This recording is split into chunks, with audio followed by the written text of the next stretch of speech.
A história começa com o nosso cara correndo como se sua vida dependesse disso, e honestamente, depende. A princípio parece que ele entrou em uma maratona, mas a realidade é diferente. Um grupo de homens o persegue pela floresta, e ele não faz ideia do porquê.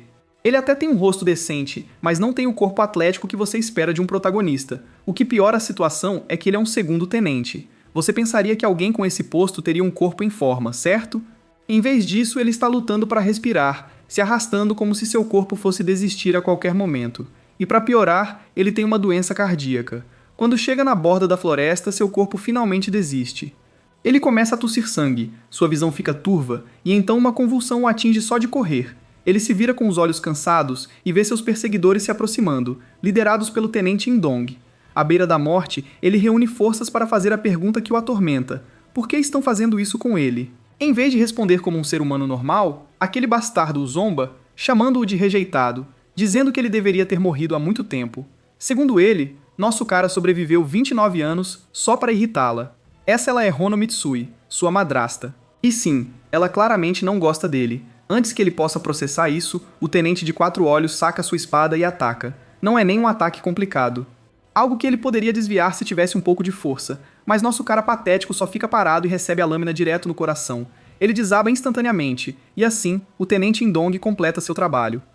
Isso abre caminho para os 2 filhos de Mitsui se tornarem os únicos herdeiros do estado de Pádua. Agora, esse mundo não foi sempre assim. Era tão normal e chato quanto o nosso, sem poderes, sem magia, nada de extraordinário. Então tudo mudou em 2026, quando um eclipse solar ocorreu. A mana desceu repentinamente à Terra, e as coisas pioraram rapidamente. 90% da humanidade morreu, e a civilização entrou em colapso. Parece até que o criador dessa história viu o futuro e decidiu transformá-lo em uma trama, mas as pessoas que sobreviveram se adaptaram à mana e lentamente reconstruíram a sociedade. Claro, é aí que as coisas começam a ficar loucas. Bestas demoníacas começaram a aparecer, e até plantas se mutaram em formas perigosas e venenosas. De repente, o mundo não era mais chato, transformou-se em um verdadeiro jogo de sobrevivência. O tipo que a Gen Z provavelmente chamaria de finalmente vale a pena jogar. Uma nova guerra começou, e com ela veio uma hierarquia rígida baseada na mana. E no fundo dessa hierarquia está nosso cara. Seu pai, o brigadeiro Wonbang, é um mestre despertado de alto nível, basicamente diferente. Naturalmente, isso faz com que o filho pareça ainda pior em comparação, como a única banana podre em um cacho perfeito. Mesmo sendo o filho mais velho, ele não consegue usar mana corretamente. Em vez disso, seu corpo a rejeita, envenenando-o lentamente por dentro. É por isso que ele é rotulado como um rejeitador de mana, e neste mundo, isso é praticamente o mesmo que ser inútil. No entanto, às vezes a sorte se transforma em boa sorte para alguns protagonistas patéticos. Você pode pegar Jin Woo como exemplo, e aqui estamos prestes a testemunhar outro. Ao cair do penhasco, ele acaba em um reino estranho, em vez de morrer na floresta. Um velho também está lá. Esse velho é o mestre absoluto do veneno, um gênio em venenos e armas ocultas. Quando o culto demoníaco dominou as planícies centrais, ele derreteu seu líder com um punhado de água envenenada e se tornou o governante do mundo marcial. Então, por que estamos vendo sua história agora? É porque o velho e nosso protagonista compartilham a mesma alma. Enquanto o velho treinava para a ascensão, sua alma se conectou com a do protagonista. No momento em que se reconhecem, as memórias do velho fluem para a mente dele. O mesmo acontece com o velho. Ele vê tudo que nosso garoto passou e percebe quão brutal foi sua vida. Ele foi desprezado a vida toda por ser um rejeitado. O velho entende que esse é o reino mental deles e permite que ele use sua experiência e conhecimento. Ele o incentiva a se elevar e se tornar o governante absoluto de seu próprio mundo. Então, nosso garoto entra em uma fase de ativação de poder, prestes a se transformar em algo mais forte. Ele abre os olhos em seu mundo e percebe que ainda possui todo o conhecimento do velho. Isso se torna a chave para transformá-lo de zero a herói. Ele começa a mover seu corpo quebrado com pura determinação para se tornar mais forte. Seu objetivo é claro, se tornar o governante absoluto através do veneno. Para isso, ele deve dominar a arte do espírito do veneno Heng Yuan. Ele se arrasta em direção às ervas venenosas e começa a comê-las, mesmo sabendo que tem um gosto horrível. Ele converte o veneno em energia interna e começa a formar uma essência de veneno dentro de seu corpo. Seu poder permite armazenar veneno e se libertar do destino de ser um rejeitado. Seus olhos se tornam frios com uma nova determinação enquanto se compromete a se vingar, e o primeiro nome em sua lista é o Tenente de 4 Olhos. O tenente força seus capangas a procurar o corpo de Taijun na floresta escura, mas encontram seu corpo sentado e meditando, como se tivesse esquecido que deveria estar morto. A visão os choca instantaneamente, pois algo nele parece errado, e a energia que emana de seu corpo transmite vibrações amaldiçoadas. Eles ficam em descrença ao perceber que é uma reação de mana, mas não é mana de verdade, pois ele está construindo energia interna através da essência do veneno. Isso é o que mais os choca. Não é apenas que ele ainda esteja vivo, mas que um rejeitado está mostrando sinais de uma reação mágica, mesmo que rejeitados não deveriam absorver mana. Ao ver isso, o cara de 4 olhos imediatamente ordena que seus homens o matem antes que algo insano aconteça. Um deles avança com uma adaga, mas nosso bonito desvia do ataque com um único soco e instantaneamente sente a energia interna fluindo por sua mão.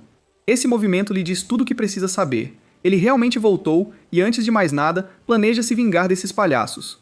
Mesmo assim, Indong o zomba por ficar arrogante e se recusa a acreditar que ele realmente despertou, já que não há um emblema em seu rosto. Os despertos são divididos em categorias, e quando despertam, um emblema deve aparecer em seu rosto.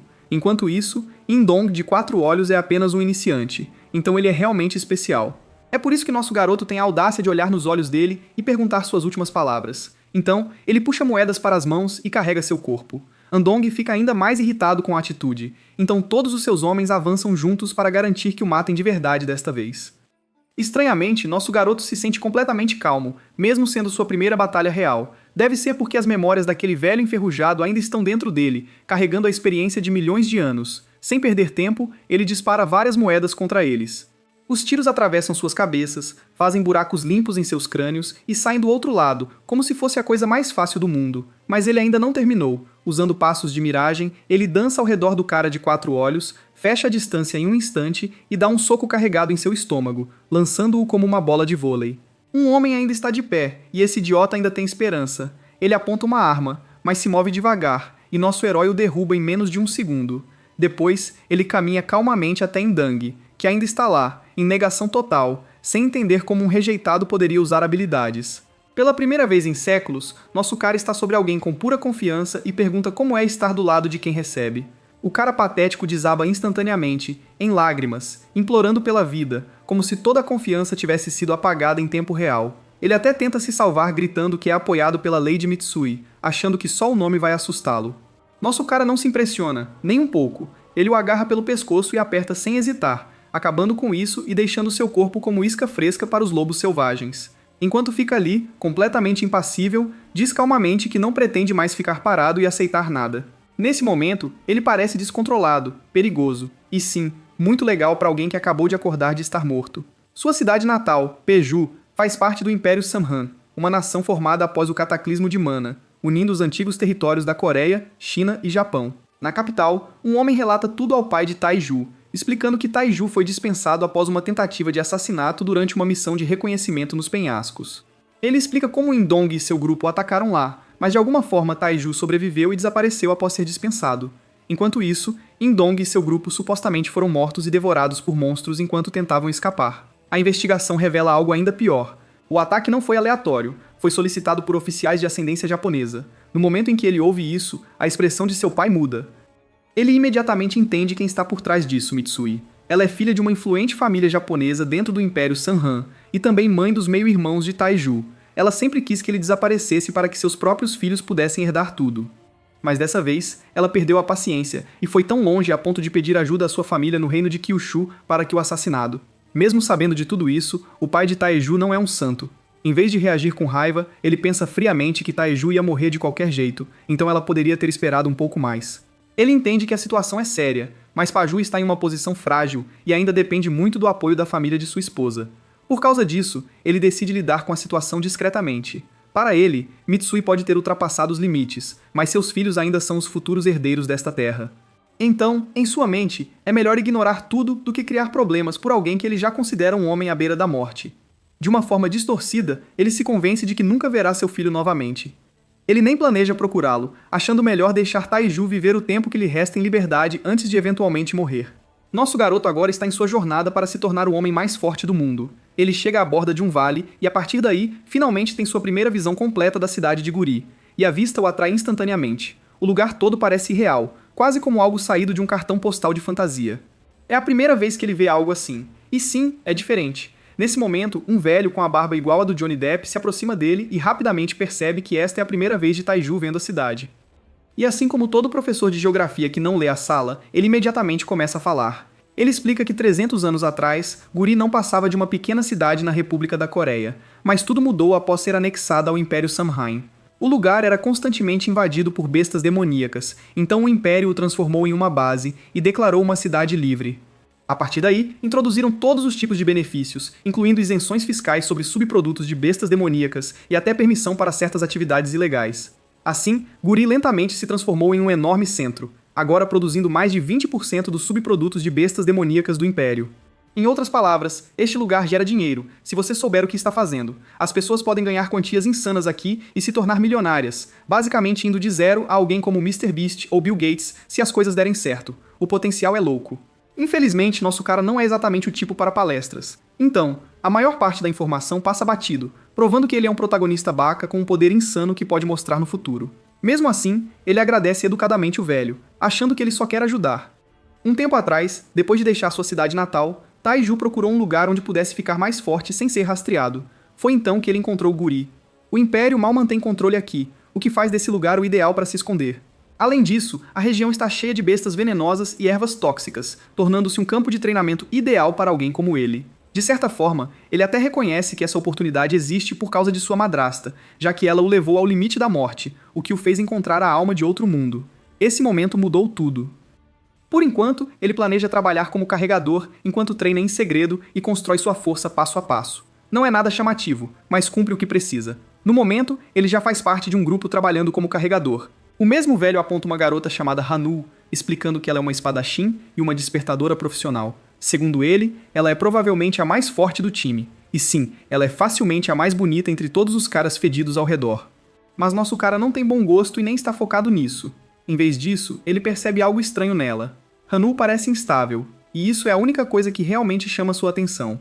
Acontece que a garota não é só bonita à toa, ela está na verdade com febre. A causa se revela rapidamente, quando um mosquito de 3 listras, uma pequena ameaça com toxicidade de nível elite, a pica e faz seu corpo entrar em caos. Do nada ela desmaia, e todo o grupo imediatamente entra em alerta máximo, tratando aquele mosquito como se fosse um chefe final. Todos começam a se mover com cuidado, garantindo que não serão picados em seguida. Ao mesmo tempo, uma vilã de cabelo vermelho avança sem hesitar e lança uma bola de fogo tão grande que parece que ela quer apagar o mosquito da existência.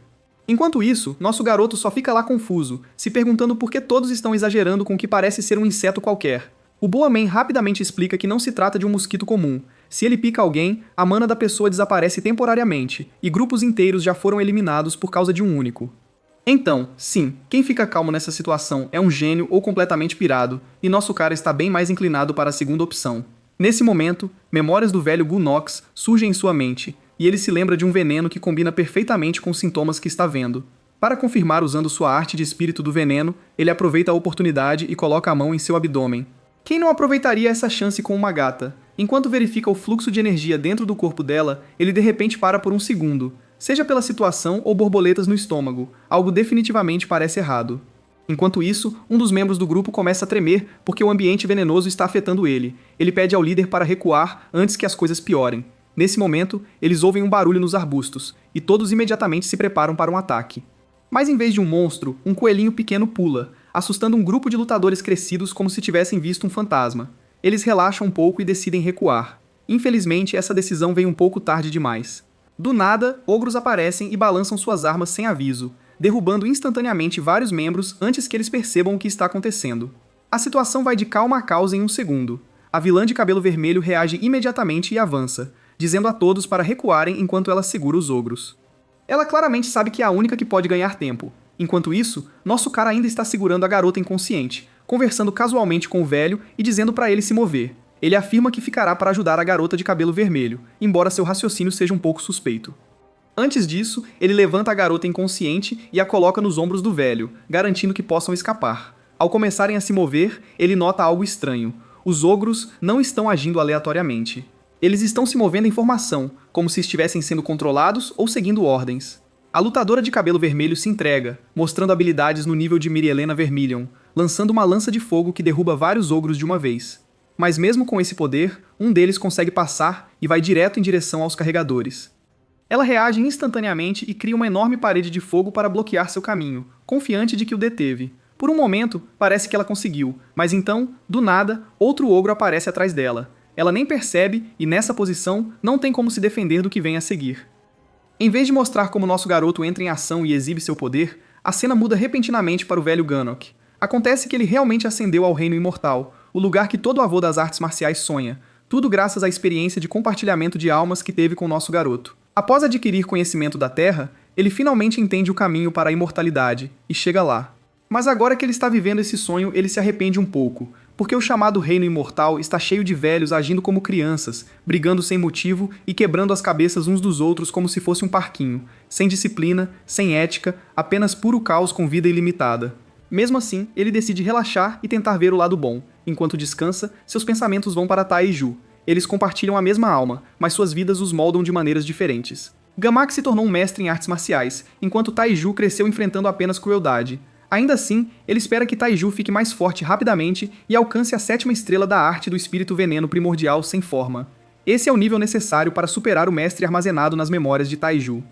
Ele quer encontrá-lo novamente um dia, mas antes disso, planeja descobrir novas técnicas para ensiná-lo. Infelizmente, a paz não dura muito.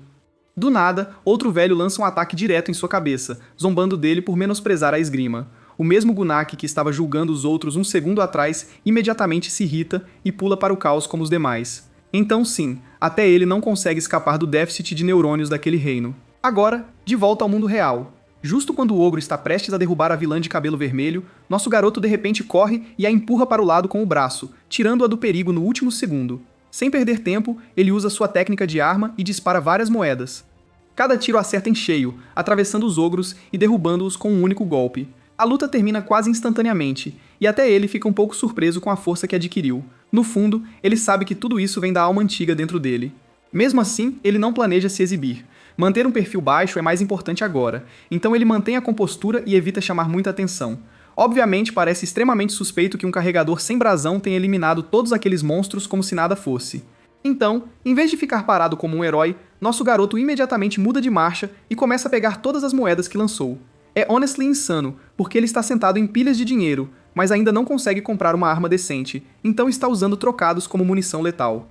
Enquanto as coleta uma a uma, ele de repente percebe que uma moeda está faltando. Seus olhos percorrem a área, e ele a encontra cravada em um tronco de árvore. Quando se aproxima para puxá-la, algo familiar começa a zumbir nas proximidades.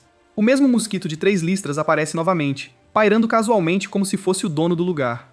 Sem hesitar, ele estende a mão, agarra-o no ar e deixa que ele morda sua mão.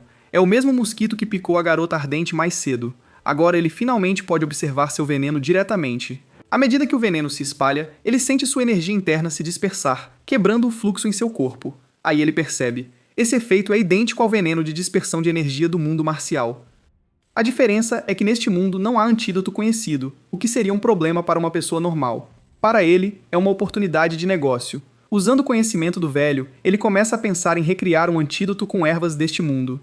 No momento em que a ideia surge, sua expressão fica quase insana, como se tivesse descoberto um bug de dinheiro. E então ele faz algo ainda mais louco. Ele olha para o mosquito e decide que a forma mais rápida de analisá-lo é prová-lo.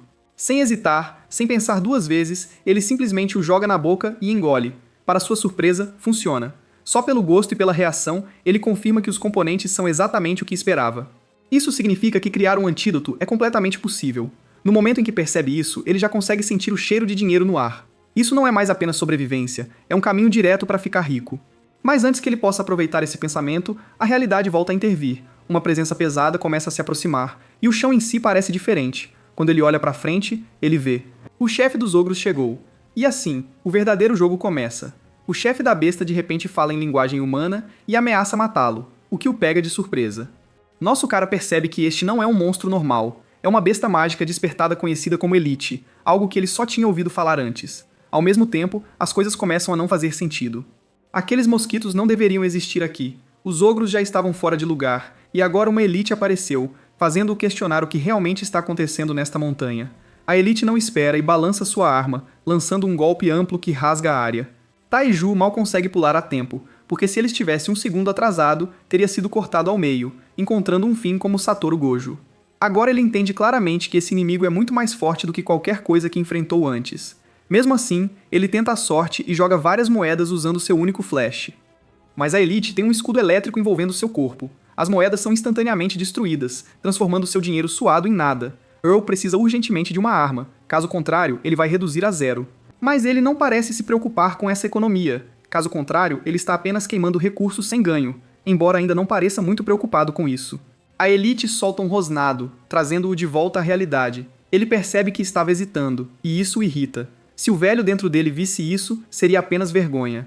Então ele se estabiliza, reúne sua energia e avança novamente com um pensamento claro. Não importa o que esteja em seu caminho, ele vai superar. Ele ativa sua nova habilidade, Veneno de Ferro, e avança. Até o nome parece questionável, mas a intenção por trás dele não é.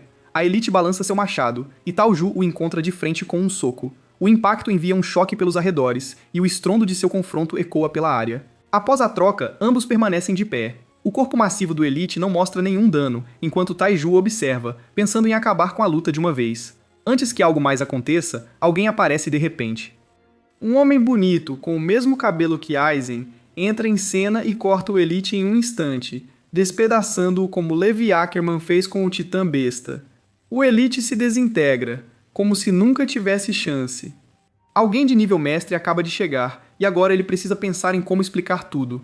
O homem o olha e pergunta como ele conseguiu derrubar um grupo de ogros sem ter um emblema no rosto. Quem ele é, afinal? Ouvindo esse tom, Taiju entende instantaneamente uma coisa. Esse homem não é comum. Nosso garoto escolhe suas palavras com cuidado. Ele agradece ao homem por salvar sua vida, e está prestes a dizer mais quando o velho do seu grupo aparece com outros NPCs. O velho vai direto até ele e pergunta se a bagagem está bem, em vez de se preocupar com Taejo. Os outros que vieram com o velho rapidamente se aproximam do homem, o chamam de Jang Hak e pedem desculpas por chegarem atrasados.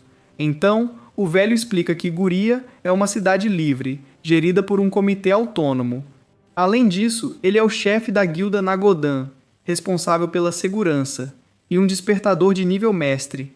Como os carregadores pagam tributo a essa guilda por proteção, o velho faz nosso garoto se curvar e agradecer a Jeong Hak. O homem bonito então pergunta se ele foi quem derrubou a horda de ogros. Nosso herói nega instantaneamente, dizendo que um mero carregador não poderia fazer algo assim. A história parece convincente o suficiente, e por enquanto é a resposta mais segura que ele pode dar. Justo então, os outros membros da guilda Negudong relatam que conseguiram os sobreviventes. Ele o avisa para não causar problemas. Se o ver de novo por um motivo ruim, não o devolverá inteiro.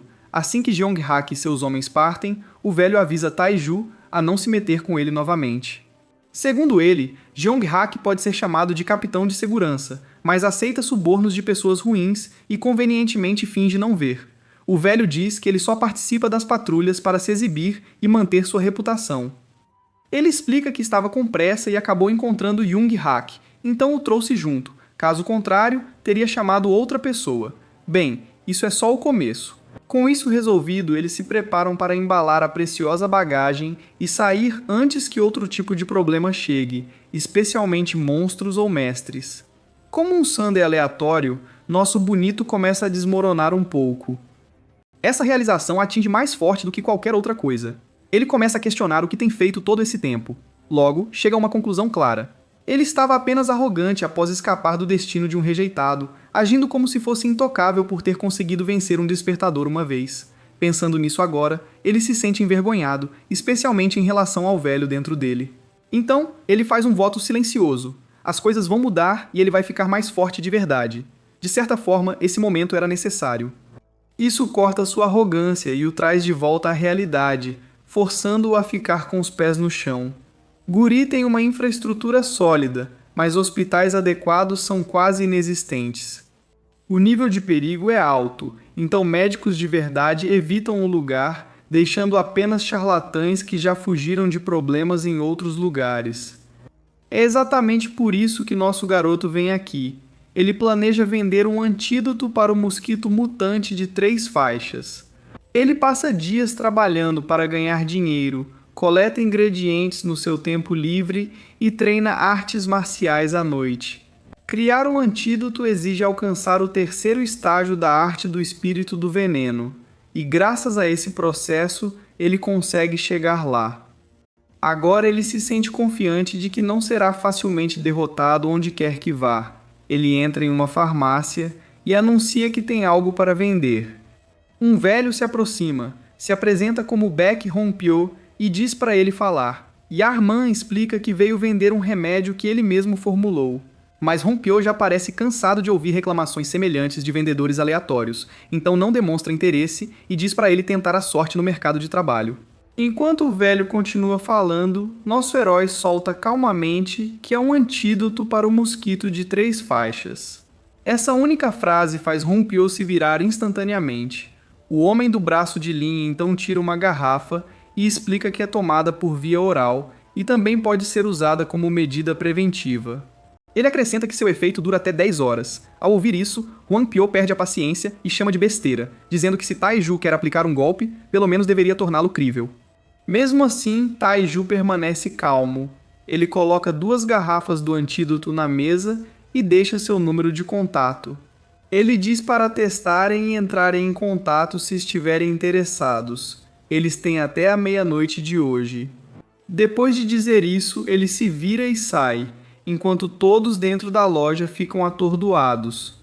Se ele também for envenenado, o grupo todo está acabado. Ao mesmo tempo, ele sente seu escudo enfraquecer. Isso faz suspeitar que já pode ter sido envenenado. Tudo começa a se acumular em sua cabeça, e ele se pergunta onde tudo deu errado. É como se o universo estivesse desmoronando e você não tivesse para onde ir. Eles vieram preparados com trajes à prova de insetos, pois essa área é conhecida por aqueles mosquitos mutantes. No entanto, o Martin de dentes de lâmina apareceu do nada, como se tivesse sido colocado ali de propósito. A criatura rasgou seus trajes em um instante, e logo depois, os mosquitos os atacaram em grupos. Quase parece que ambas as ameaças estavam trabalhando juntas. Juntsu e sua equipe tentam recuar, mas o Martin bloqueia o caminho, cortando sua fuga e os empurrando para mais perto da morte. Agora é só ele segurando aqueles monstros sozinho. Enquanto já imagina sua morte, seu companheiro o tira desse pensamento e o avisa sobre um ataque que se aproxima. 12. O Martin de dentes de lâmina quebra seu escudo e o despedaça completamente. Mas algo parece estranho, porque ele não sente nenhuma perda de força mesmo após ser mordido pelo mosquito. É quando tudo finalmente faz sentido. Tudo isso por causa daquele cara que eles desprezaram como um golpista.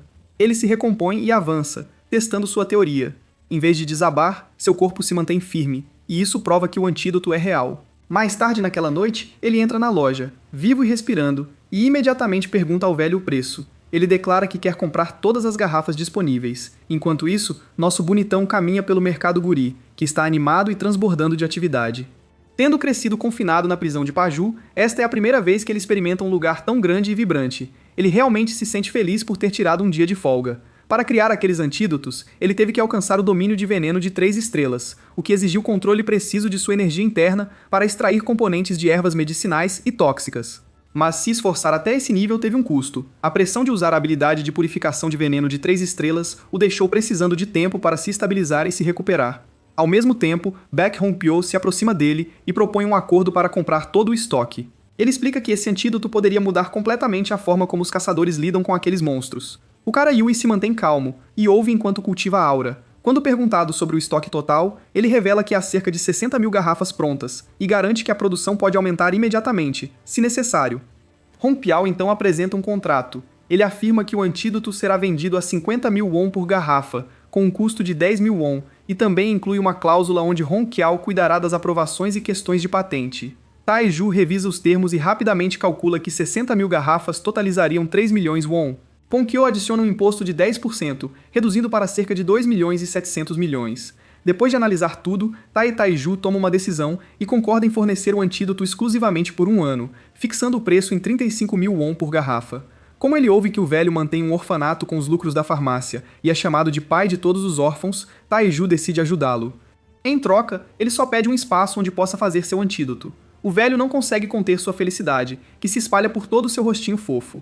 Depois disso, eles apertam as mãos e firmam o contrato. Assim que Taiju recebe o pagamento inicial, ele vai ao mercado para comprar equipamentos e fazer uma pausa. Ele caminha pelas ruas com o cabelo cobrindo os olhos como um vilão obscuro espionando a cidade. Do nada, um cara careca com um corpo musculoso, mas um peito como o de Sydney Sweeney aparece e começa a fazer poses bem femininas.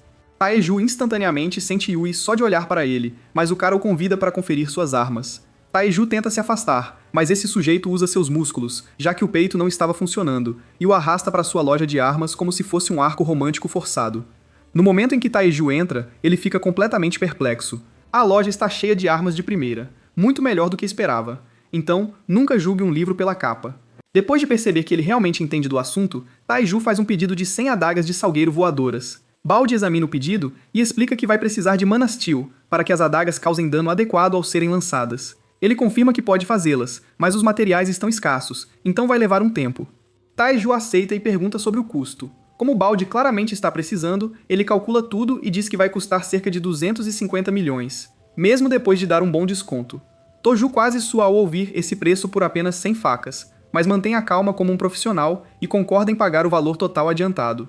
Com o acordo das armas fechado, ele sai e começa a pensar em armaduras. Se ele quer carregar veneno e armas de arremesso de forma discreta, como se estivesse em uma missão de Ambu, talvez um casaco longo personalizado funcione. Ele até se imagina em um kimono, andando e fazendo as pessoas se virarem. De alguma forma, até um cara se vira e começa a dar em cima dele, o que deixa a situação bem estranha. Ele imediatamente fica envergonhado e abandona essa ideia. Então, volta à realidade e procura algo mais prático. Enquanto caminha, uma garota vestida de empregada o para e o convida para sua boutique. Ela diz que acabaram de lançar uma nova linha de armaduras de couro de besta demoníaca e também estão exibindo casacos hoje. Tulaju acha essa opção razoável, mas quem entende sabe que a armadura de couro não é a única razão pela qual as pessoas entram naquele lugar. Aqui vem a entrada da nossa waifu, e a cena se abre com duas mulheres em um andar superior de um ônibus de 2 andares, olhando para um castelo tão bonito que faz o Taj Mahal parecer pequeno. A vista é impressionante, e por um momento parece que a cidade está mostrando sua riqueza diretamente para elas. A assistente dela começa a explicar tudo com confiança, dizendo que nenhum plebeu pode entrar e que apenas pessoas ricas têm acesso, enquanto até o transporte é restrito a barcos. Nossa waifu Yan Hui, que é uma cadete da academia militar, não parece impressionada e fica ali, completamente impassível, como se já tivesse visto coisa melhor. Em vez de sonhar em ser convidada por algum príncipe, ela mantém uma expressão séria e não demonstra interesse pelo castelo, o que acaba com a empolgação da assistente. A assistente rapidamente muda de assunto e pergunta se ela realmente veio até aqui só para comprar um casaco de pele de raposa. Nossa waifu a corrige na hora e explica que não é apenas uma pele, mas a pele de raposa fantasma siberiana, que é extremamente rara e muito difícil de caçar, pois existem poucas. Ela acrescenta que armaduras feitas desse couro têm excelente defesa, mantendo-se frescas no verão e quentes no inverno, tornando-as práticas e luxuosas ao mesmo tempo. Sua assistente elogia sua escolha, e lembra que seu avô lhe deu um cartão preto para gastar à vontade, claramente esperando que ela se jogue. No entanto, nossa waifu é uma mulher independente e diz calmamente que tem dinheiro suficiente, mostrando que não depende de ninguém. Logo depois, elas chegam à boutique para finalmente ver o item real que vieram buscar, e a atmosfera dentro já grita caro. Ao mesmo tempo, nosso cara entra na boutique procurando um casaco feito de pele de besta demoníaca e imediatamente nota aquelas duas olhando para a mesma peça. Agora está claro que todos estão aqui pelo mesmo alvo e a situação está prestes a ficar bem estranha. O vendedor que estava atendendo aquelas mulheres se aproxima do nosso garoto para cumprimentá-lo, e é aí que a trama começa a se desenrolar. Acontece que é a vilã de cabelo vermelho, e ela o reconhece instantaneamente, enquanto nosso protagonista fica ali sem lembrar de nada. Esse cara é realmente denso, porque mesmo depois de olhar diretamente para o peito dela, ainda não consegue conectar os pontos. Ela o lembra que estava em sua equipe quando os orcs atacaram, e só então a situação começa a fazer sentido para ele. Ela explica que trabalha na boutique como seu emprego principal e participa de missões de subjugação como freelancer, e parece genuinamente feliz em encontrá-lo novamente. Enquanto isso, nosso homem começa a suar, e é difícil dizer se é pressão ou porque ela é simplesmente quente demais para lidar com calma. De qualquer forma, ele tenta sair discretamente porque, na época, deu todo o crédito a ela por derrubar os orcs para poder ficar na moita e se esconder sem chamar atenção. Ele sempre soube que a verdade poderia vir à tona um dia, mas nunca esperou que fosse assim. Justo quando ele se vira para sair, ela agarra sua mão e o para no lugar, arruinando completamente seu plano de fuga. Talvez tenhamos um momento shoujo aqui. Ela o olha seriamente e pergunta se ele foi quem a salvou naquela época. Ela continua dizendo que a guilda Nego Dan perguntou se ela foi quem derrotou os orcs e desmaiou de exaustão mágica, e ela sentiu que algo estava errado na época. Então, ela concordou e disse que sim, pensando que deveria haver uma razão por trás de suas ações. Agora ela está ali esperando sua resposta, e nosso garoto percebe que não há mais como sair limpo dessa situação.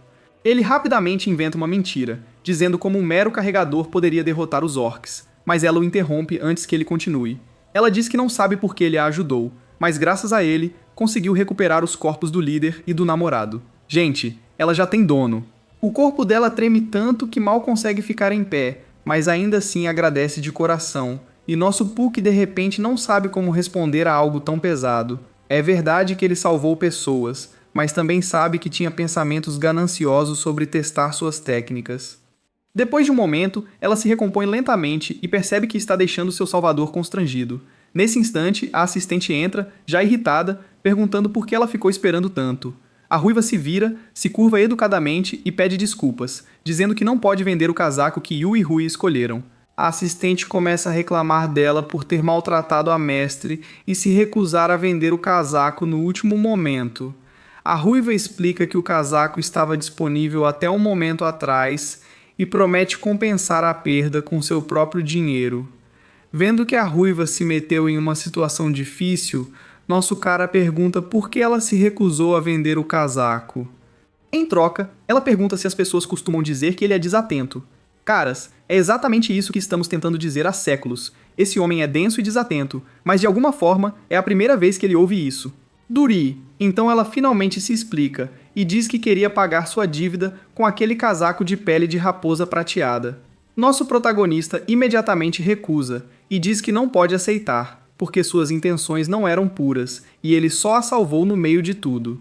Ela acrescenta que se isso realmente pesa em sua mente, ele deve apenas salvar mais vidas a partir de agora. Nosso garoto nunca recebeu esse tipo de gratidão antes, apenas críticas, olhares frios e olhares de desprezo das pessoas ao seu redor. Então, mesmo que o momento pareça pesado e opressivo, algo dentro dele também se sente estranhamente aliviado e contente ao mesmo tempo. No final, ele aceita o casaco com gratidão. Nós somos levados ao mundo imortal, onde uma alma velha chamada Dongbin está completamente entediada e começa a analisar seu entorno em busca de entretenimento. Todo mundo aqui parece igual, com túnicas brancas e longas barbas brancas, e a única diferença são os penteados, onde um tem uma mecha caída, enquanto o outro exibe duas mechas levantadas. No entanto, aquele velho Dengunak é diferente porque seu gosto e senso de moda se destacam em um reino cheio de avós cópias. Às vezes, ele aparece com roupas de Sugar Daddy e corta o cabelo como se estivesse prestes a sair e conquistar algumas imortais. Dongbin fica curioso e decide visitar Gunak, pensando que talvez possa aprender a fazer roupas e passar o tempo de uma forma divertida. Para tornar as coisas interessantes, ele pega um pêssego celestial do reino imortal e planeja usá-lo como moeda de troca. Ele acredita que se mostrar isso a Gunuk, o velho pode finalmente ensiná-lo a fazer roupas. Yo, é só um pêssego na superfície. Mas conhecendo este reino, com certeza há algo especial sobre isso. Então vamos ver o que acontece a seguir. De volta ao mundo original, Taiju está preso no fundo do porão do orfanato Beck, trabalhando duro enquanto faz antídotos, como um homem que não vê a luz do sol há anos. Então, o velho Beck Rompio chama, e Taeju diz que a solução não diluída está quase pronta, o que faz o velho parecer aliviado por cerca de 2 segundos antes de pedir mais uma leva, quase levando nosso garoto a um ataque cardíaco. Espera aí, mais uma leva? Taeju já enviou uma ontem, e essas pessoas já estão de volta como viciados em busca de um lançamento limitado. Pompeu então traz a boa ou, honestamente, péssima notícia de que a fama da eficácia do remédio se espalhou. Então as pessoas estão se aglomerando como se suas vidas dependessem disso, o que, para ser justo, meio que dependem. Todo mundo quer pegar esse item de nível loteria antes que receba o aviso de esgotado novamente. E se alguém cortar a fila, aparentemente as pessoas estão prontas para brigar ali mesmo. O astuto Taiju rapidamente diz ao velho para fazer um anúncio, dizendo que o fornecimento será constante e as compras estão limitadas a 2 garrafas por pessoa. Ninguém vai recriar isso sem saber o código secreto de outro mundo. Ele pergunta ao Hongpil quando as máquinas de embalagem vão chegar, porque agora a embalagem demora mais que a fabricação e ainda tem uma pilha de frascos esperando para serem preenchidos. Nosso garoto não voltou para o dormitório há uma semana e está vivendo nesse porão, como um ator pago em um documentário de prisão. Rampio promete que vai se apressar, enquanto do lado de fora um grupo de crianças discute sobre o fantasma na base do orfanato.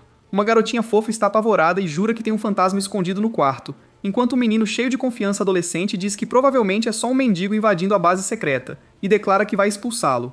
Toru acha que esse é seu momento de origem de super-herói, quando a porta da base se abre de repente, e aparece uma figura sem camisa, exalando um cheiro de desgraça, com um sorriso creepy no rosto. As crianças congelam na hora, sentem um frio na espinha e saem correndo com os pés quase se desprendendo do chão. Infelizmente para elas, o fantasma aterrorizante é apenas nosso cara bonito que ficou preso naquele porão por uma semana embalando frascos, e agora cheira exatamente como alguém que perdeu uma guerra unidimensional contra a higiene básica. Além disso, o velho esquisito com bigode já o chamou para preencher uma vaga na equipe. Então Taiju decide que o mínimo que pode fazer é tomar um banho antes de aparecer e traumatizar todo o grupo. Mas bem na hora, outra gata aparece, a própria filha do Hongpyo, e as 2 crianças se escondem atrás dela como se tivessem encontrado o único escudo funcional na área. Acontece que não a chamaram lá para admirar a paisagem. Basicamente, a convocaram para enfrentar o chamado fantasma. Ela pergunta se Taiju é quem está trabalhando com seu pai, Honkyu, E assim que ele descobre quem ela se apresenta como Baek Saeon, do orfanato Baek. As crianças estavam falando sem parar sobre um fantasma no porão, então ela desceu para conferir, e também trouxe uma caixa com ela. Essa caixa contém as armas protótipo que Taiju pediu naquela loja estranha do balde. Nosso garoto agradece com um sorriso suave, e esse gesto impacta mais do que deveria. Soyeon pode agir com firmeza, mas no fundo, ela ainda é uma garota com um coração de garota, então ela imediatamente desvia o olhar, corando como se seu sistema tivesse superaquecido. Então, ao começar a sair, ela diz para ele se lavar no primeiro andar antes de sair. Em outras palavras, até ela sabe que o cara está com cheiro de missão secundária mal sucedida. Assim que ela sai, Taiju abre a caixa como uma garota abrindo um pacote esperado. Em cima, há um bilhete, e no momento em que ele lê, sua alma sofre dano psíquico. Diz, querido, é um protótipo. Experimente e me avise. Nosso garoto consegue imaginar aquele careca malvado soprando um beijo para ele, e a imagem é tão amaldiçoada que ele imediatamente rasga o bilhete em pedaços como se tivesse ofendido sua linhagem. Depois de purgar aquele terrorismo emocional, ele finalmente confere as armas e as acha bem sólidas, exatamente a qualidade que esperava. Como as facas saíram tão boas, ele fica ainda mais animado com o casaco, que a bandida planejava dar de graça, mas Taiju já decide que vai pagar por ele assim que começar a ganhar dinheiro de verdade. O cara pode estar quebrado, mas ainda tem padrões. Mais tarde, ele vai para as montanhas, onde a equipe já o espera. Ele pede desculpas por estar atrasado, mas o velho esquisito com bigode imediatamente corta isso e agradece por ele ter aparecido, mesmo tendo sido chamado no último segundo. Infelizmente, a paz dura cerca de 3 segundos antes que um palhaço musculoso comece a falar demais. Esse cara está desapontado que um mero carregador se atreve a aparecer por último e ainda tem a audácia de agir como se estivesse confortável com o grupo. Ele exige um pedido de desculpas, agindo como se Taiju tivesse cometido um crime nacional. O falador se revela ser Won-jun, um metido à besta com uma cara tão de cachorro que ele pode começar a latir a qualquer momento. Honestamente, a semelhança está fazendo um trabalho pesado aqui. Felizmente, Taiju não é um daqueles bonitões mudos que só ficam lá e aceitam. Ele responde dizendo que chegou na hora marcada. Então por que exatamente ele deveria se desculpar? Essa resposta deixa Won-jun ainda mais irritado, a ponto de parecer que vai estourar uma veia e explodir no lugar. Pena pra ele, Taiju também evoluiu, e está totalmente preparado para rearranjar 1 ou 2 ossos se esse palhaço continuar testando ele. Nesse ponto, nosso garoto finalmente entende por que todo mundo evita esse cara. Seu temperamento é tão ruim que provavelmente espanta até os mosquitos, mas o velho ainda intervém e puxa a coleira, pedindo para Taiju aguentar as besteiras do Won-jun por enquanto. Forçado a engolir a pílula mais amarga do mundo, nosso cara grita os dentes e pede desculpas mesmo assim. A equipe começa a se mover mais fundo na missão, e Taiju rapidamente percebe a formação. Apenas 7 pessoas. 7. E esses caras acham que vão enfrentar um chefe assim. Nosso garoto nem parece assustado. Ele parece confuso, como se tivesse entrado em um projeto em grupo onde ninguém estudou. Ele pergunta se vão mesmo com esse número. Isso não é confiança, é delírio. Won-jun se vira, como se alguém tivesse apertado o botão da raiva dele. Nosso garoto se mantém calmo e diz que está preocupado com a segurança dos carregadores e que se parecer arriscado, ele não vai. Pena que lógica não funciona com builds de raiva de baixo QI. Won-jun perde a linha e chama ele de um morto-vivo que fala demais. Antes que tudo vire um caos, o líder da equipe, Dong-seok, intervém com a mesma energia arrogante, como Won-jun, mas com título de gerente. Nesse ponto, Taiju está prestes a explodir. A intenção de matar que emana dele é tão intensa que parece um momento de Jin-woo prestes a acontecer. O velho explica que o local de caça é a área do mar tem lâmina.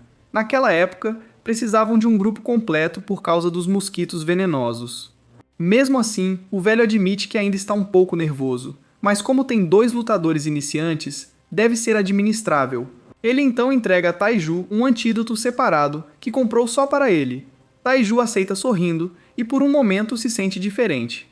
Ele percebe que é a razão pela qual toda essa situação mudou, e esse poder também está começando a mudá-lo. A natureza daquele cara tende a eliminar tudo que não gosta em vez de deixar passar. E agora que suas almas estão ligadas, essa mentalidade está entrando em Taiju. Seja como for, é a razão pela qual ele pode finalmente se firmar em vez de recuar, então de repente ele para de andar. Algo parece errado.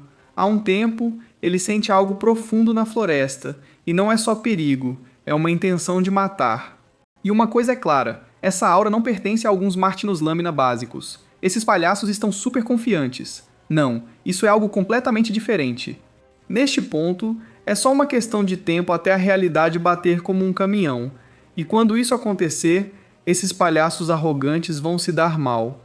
Vamos mudar para o mundo Murum, onde as coisas já estão indo de mal a pior. No meio de toda essa loucura, o jovem Gunak está agindo diferente, causando um verdadeiro caos. E para deixar ainda mais desrespeitoso, ele está fazendo moonwalk no campo de batalha enquanto encurrala o líder do clã, Zhu Jichun. O mesmo Zhu Jichun conhecido como o Demônio do Trovão. Esse título parece assustador até você perceber que ele está sendo pressionado como um personagem fraco. A razão por trás desse massacre é simples. O clã Zhuge foi exposto por vender suas almas para o culto demoníaco. Mas Chun ainda está em negação, alegando que foram incriminados, como se alguém acreditasse nessa desculpa. Enquanto isso, Gunak nem está ouvindo. O cara já está 10 passos à frente. Com um movimento de mão, ele levanta várias facas no ar, cada uma flutuando como se estivesse esperando um comando, todas apontadas para Chun. Então, para selar o negócio, ele mostra o corpo do próprio filho e revela a verdade.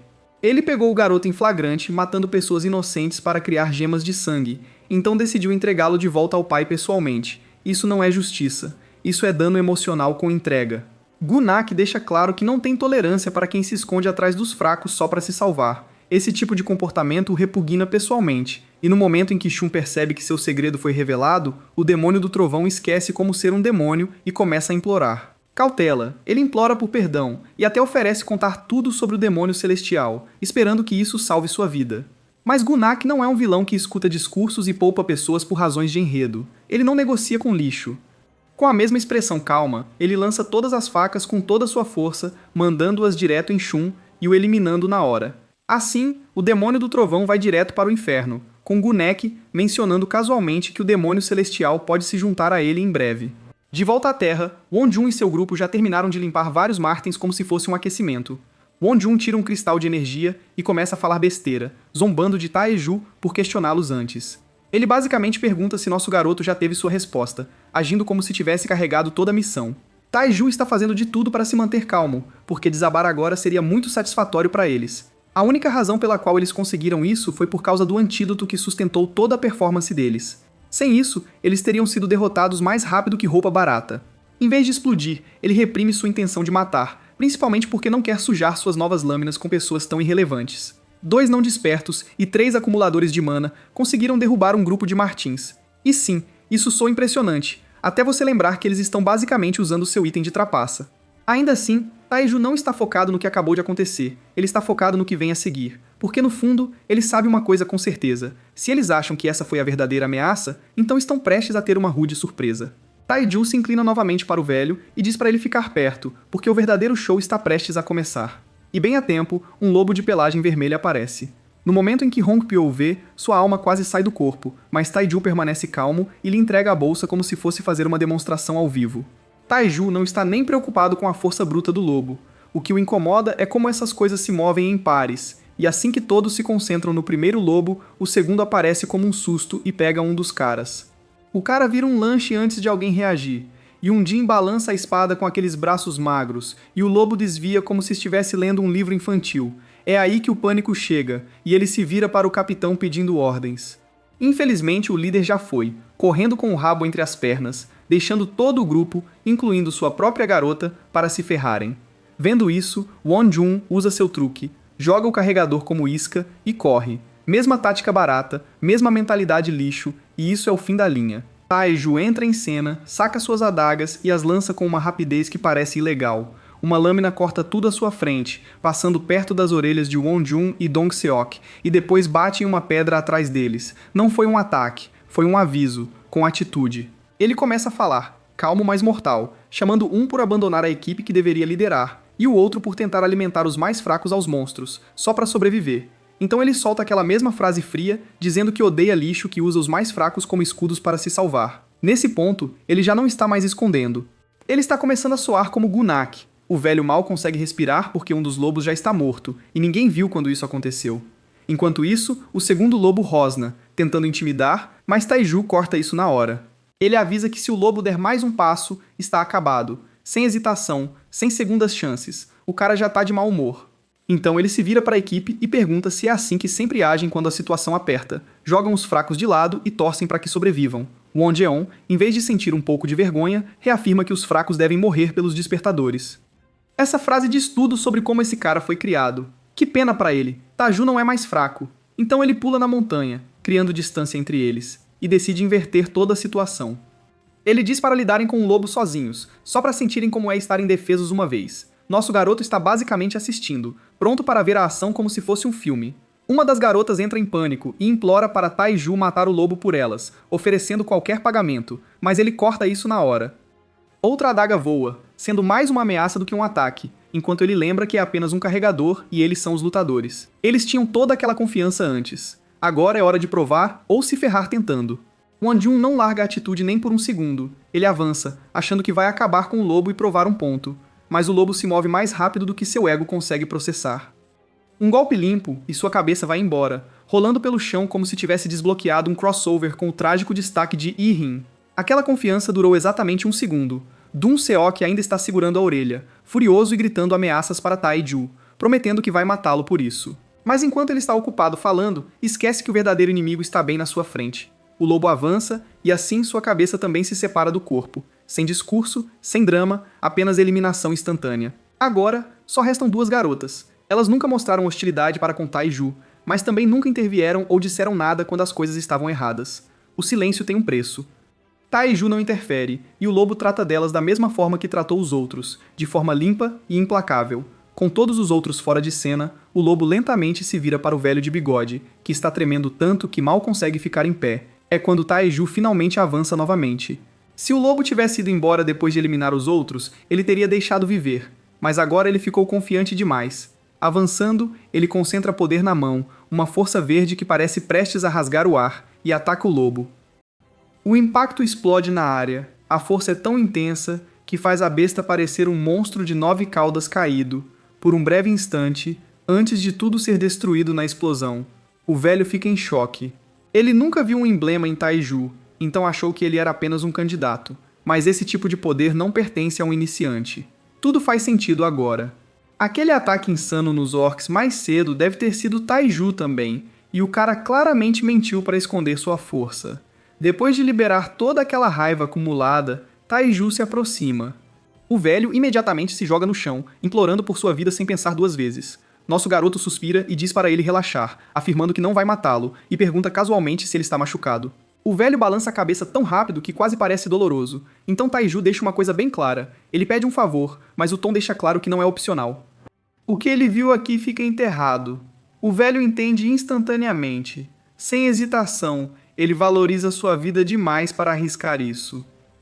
Taiju deixa os corpos para trás, deixando a floresta cuidar do resto. Não os derrubou diretamente, mas deixou que morressem, e não se sente nem um pouco culpado por isso. Enquanto isso, na farmácia UJ, as coisas estão indo de mal a pior. Um comitê se reúne para lidar com a queda repentina nas vendas, e o dono da farmácia Nuri está praticamente em lágrimas. Os lucros deles foram cortados pela metade, desde que Kim Tae-ju se juntou à farmácia Vekis e lançou aquele antídoto no mercado. Todos estão correndo para a loja Vekis para pegar o antídoto do Tae-ju. E enquanto estão lá, acabam comprando tudo mais também. Enquanto isso, os grandes jogadores estão em uma reunião parecendo estressados. O dono da farmácia New Horizon está lá, o cara que controla 70% do mercado, enquanto Chang Wang segura o resto. Mesmo com esse tipo de domínio, ele está preocupado. Ninguém pode tocar na loja VX por causa do comitê autônomo protegendo Hongpyo. Tudo porque ele alimenta um monte de crianças órfãs. Esse pequeno ato de bondade se tornou um escudo defensivo. O CEO da farmácia Yejae, Hun Seok, intervém e acalma todos. Ele diz que está na mesma situação porque sua empresa também não conseguiu recriar o antídoto. Os outros grandes jogadores admitem a mesma coisa. Ninguém conseguiu desvendar a fórmula, e agora todos estão presos assistindo seus lucros sangrarem. Como o comitê os está bloqueando, Hun Seok decide jogar da maneira antiga. O cara cortou laços com a família e foi jogado no mundo sem nada. Depois de expor tudo, Hun Seok sugere que abordem Tae-ju diretamente. Se oferecerem mais do que Hongpyo, podem garantir os direitos de distribuição. Movimento de negócios simples, mas se ele recusar, vão lidar com isso como sempre. Não precisa explicar essa parte. Todos naquela sala já sabem. Enquanto esses empresários tramam algo suspeito, outro jogador entra em cena. Em Jira-san, o comandante do Corpo de Defesa contra Monstros, Jin Hyung, também está se movimentando. Ele recebe um relatório sobre Tae-ju, confirmando que ele é um Money Rejector e foi dispensado da unidade Terreshan. O nome já lhe soa familiar, porque ele lembra quando o exército tentou garantir suprimentos antes e foi negado devido ao baixo estoque. Restrições imperiais tornaram impossível interferir na região de Guri na época, então tiveram que deixar pra lá. Mas agora as coisas são diferentes. Taiju, sendo filho de um brigadeiro, abre um novo caminho. Se conseguirem garantir seu antídoto, podem lançar uma grande purgação antes da onda de monstros de Juda-san. Isso mudaria tudo. Jin Hyung não perde tempo. Ele imediatamente ordena que seus homens entrem em contato com o território de Paju e estabeleçam uma linha com o brigadeiro Qin. De uma forma ou de outra, Taiju está prestes a ser puxado para um jogo muito maior. Esse homem realmente liga para o pai de Taiju e o atualiza sobre tudo, detalhando cada ponto. Sua madrasta reage como sempre, ficando azeda e comentando que até um devagar pode ter algum talento, e ainda tem a audácia de chamá-lo de R. Taiju. Ela decide imediatamente reservar passagens para Guri e encontrá-lo, achando que ele ainda é uma criança ingênua que será enganada. Mas seu pai corta isso e diz para ela deixá-lo em paz, lembrando que já o removeram da família e ele não é mais seu filho. Ela continua, mas ele a coloca no lugar e diz que se ainda tiver alguma consciência, deve parar com isso agora. Então, sim, parece que ainda há uma pequena centelha de consciência paterna escondida nele, mesmo que tenha aparecido um pouco tarde. Mitsui congela por um segundo ao ouvir essa palavra e começa a se perguntar se ele de alguma forma descobriu sobre a tentativa de assassinato. Mas então ela se acalma, porque os assassinos que enviou já estão mortos, então não há nada com que se preocupar agora. Em vez disso, muda de direção e começa a pressionar outra agenda, dizendo para ele ligar para Taiju e convencê-lo a fornecer o antídoto para o exército. Ela acrescenta que se ele concordar, isso pode ajudar em sua avaliação de promoção, e questiona por quanto tempo seu pai continuará apoiando a já problemática propriedade de Paju. O pai dele permanece calmo o tempo todo e claramente recusa, dizendo que não vai implorar ao próprio filho por nada. Ele diz a ela que se quiser o antídoto, deve falar com Taiju pessoalmente. Essa resposta a irrita, e ela sai sem dizer mais nada, claramente segurando tudo, mas pronta para explodir em outro lugar. Depois que ela sai, ele solta um longo suspiro e parece aliviado, porque no fundo já havia aceitado que Taiju estava morto. Agora que sabe que ele está vivo e indo bem, algo dentro dele amolece um pouco. Ele não demonstra abertamente, mas sim, ainda há algumas centelhas quentes dentro daquele homem. Enquanto isso, nosso cara visita a boutique novamente, onde seu casaco sob medida já está pronto, e o resultado é impecável. No momento em que o veste, ele fica muito bem, com um rosto que poderia rivalizar com o de Klein Moretti. Ele confere o casaco e percebe que não se trata apenas da aparência, pois possui alta defesa e controle de temperatura embutidos. Além disso, tem vários compartimentos ocultos, perfeitos para carregar todas as suas facas sem que ninguém perceba. O vilão de cabelo vermelho o observa e assume que ele deve ser algum tipo de despertador focado em armas, considerando quantas armas carrega.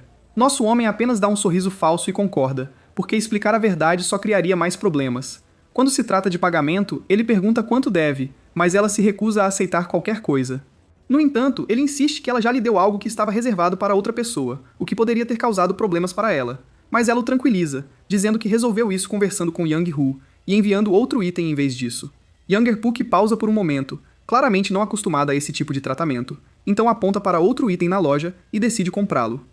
Ele diz que seria um bom presente para as crianças do orfanato e, ao mesmo tempo, ajudaria a aumentar suas vendas. No final, ele encontra uma forma de retribuir, só que não da maneira que ela esperava. Depois de insistir, ela finalmente concorda em vender para ele, achando que ele é um despertador diferente dos que lhe dou antes. Enquanto ela se afasta, Hyun-suk, o CEO da UJ Pharmacy, entra na loja e diz que está procurando por Taiju. Ver um homem desconhecido agir como se soubesse tudo sobre ele deixa nosso cara cauteloso, e ele fica levemente apavorado. Ele pergunta o que o trouxe ali e como ele encontrou seu local.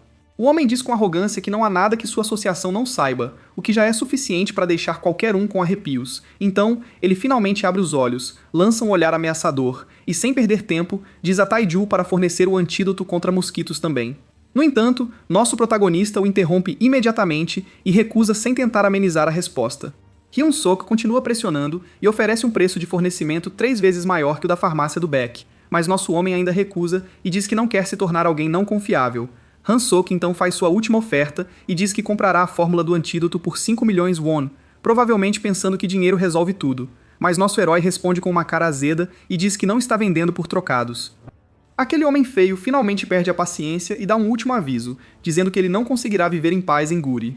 Taiju permanece calmo e confiante, diz que vai se cuidar e o manda embora sem lhe dar nada. Agora, os nervos do homem feio estão à flor da pele e a máscara finalmente cai de seu rosto. Depois de sair, ele dá a ordem para seus cães executarem o plano. Ao anoitecer, nosso Puck volta para o velho Hongpyo, carregando milhares de sacolas nas mãos, o que prova que ele seria um cavalheiro para sua garota e carregaria todas as sacolas de compras dela também. Quando o velho pergunta sobre isso, nosso cara diz que comprou roupas para as crianças como um agradecimento por sempre ajudá-lo. O velho aceita as sacolas com prazer e diz que nunca esquecerá esse favor, prometendo que fará ainda melhor a partir de agora. Nosso garoto também agradece a ele por todo o trabalho duro que ele fez, desde comprar o prédio até lidar com a construção. Depois disso, nosso protagonista vai direto ao ponto e diz que aceita a proposta que o velho mencionou antes. Encontrar o CEO da Ejae Pharmacy o ajudou a tomar uma decisão, então agora ele quer estabelecer uma empresa farmacêutica, assim como Hong Pyo sugeriu. Ele diz que espera que o velho continue ajudando-o com isso, porque não pode fazer tudo isso sozinho. Hong Pyo humildemente aceita o pedido, e assim, os dois dão mais um grande passo à frente. Agora nosso cara deixa os toques finais do prédio para o velho, porque ele vai ficar fora por um tempo. Até a empresa ser oficialmente estabelecida, nosso herói planeja focar no desenvolvimento de novos medicamentos. A arte marcial do espírito venenoso caótico é uma arte secreta criada pelo homem mais forte de Murun, nosso velho alma Dangunak. Ela combina os 5 elementos, Shikol, e consiste em 10 estágios, e após alcançar o 10º estágio, é necessário despertar o espírito do veneno através da iluminação. Aqueles que o despertam podem usar a técnica secreta chamada Chuva de Mil Flores, que foi exatamente o que Dangunak usou para derreter o demônio celestial com sua mão envenenada. Então sim, isso não é apenas uma técnica aleatória, é um conhecimento mortal de alto nível. Mas de volta ao mundo original, nosso homem está lutando contra uma besta mortal, e a luta não parece nada amigável. Nosso cara salta com toda a energia, aterrissa na besta e crava uma faca carregada de poder nela, encerrando a luta em segundos. Neste momento, nosso protagonista está no 3º estágio da arte do veneno, e seu nível está entre um guerreiro de 2ª e 1ª classe. Ainda é embaraçoso, mas pelo menos ele não está mais sendo derrotado instantaneamente. A boa notícia é que o conhecimento de Gunak funciona como um guia para ele, então seu crescimento não é cego, ele só precisa absorver venenos únicos, que é exatamente por isso que nosso garoto está treinando na floresta e coletando veneno de bestas demoníacas. Depois de derrubar os Lynx com garras envenenadas, ele verifica seu corpo e encontra um enorme saco de veneno, que para ele é basicamente uma bolsa cheia de moedas de ouro. Nosso Puck rapidamente toma sua bebida energética, se estabiliza e recupera sua arma. Seu próximo alvo é o Cervo Venenoso Esporoso, uma besta demoníaca tipo cervo com 2 corcovas nas costas, parecendo quase um camelo bactriano. Embora seja gentil por natureza, aquelas corcovas são basicamente bombas ambulantes para os humanos. Quando elas estouram, liberam esporos venenosos, que podem derreter filtros de gás como se fossem nada, tornando-os extremamente perigosos.